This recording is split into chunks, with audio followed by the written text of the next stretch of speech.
ত্রয়োদশ জাতীয় সংসদের সংরক্ষিত নারী আসনে এনসিপির নুসরাত তাবাসসুমের মনোনয়ন বৈধ ঘোষণা করেছে নির্বাচন কমিশন। শনিবার রাজধানীর আগারগাঁওয়ে নির্বাচন কমিশন ভবনে সাংবাদিকদের রিটার্নিং কর্মকর্তা মঈনুদ্দিন খান এই তথ্য জানান।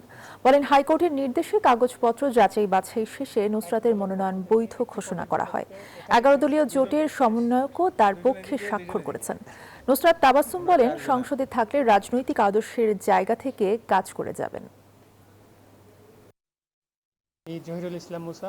Bashundhara public school and college 2026 শিক্ষাবর্ষে ভর্তি চলছে। আমি সংসদে থাকি বা না থাকি, আমি আমার দলের প্রতিনিধিত্ব সবসময় করব এবং আমি যে রাজনৈতিক আদর্শে বিশ্বাস করি সেটা সবসময় সমানভাবে ধারণ করব। মাননীয় হাইকোর্টের আদেশে আমরা একজন প্রার্থী মিস নুসরাত তাবাসসুম ওনার আবেদনপত্রটি আমরা বুধবার গ্রহণ করেছিলাম। সব ডকুমেন্ট চেক করে দেখেছি এবং এটিকে বৈধ হিসেবে আমরা গ্রহণ করেছি।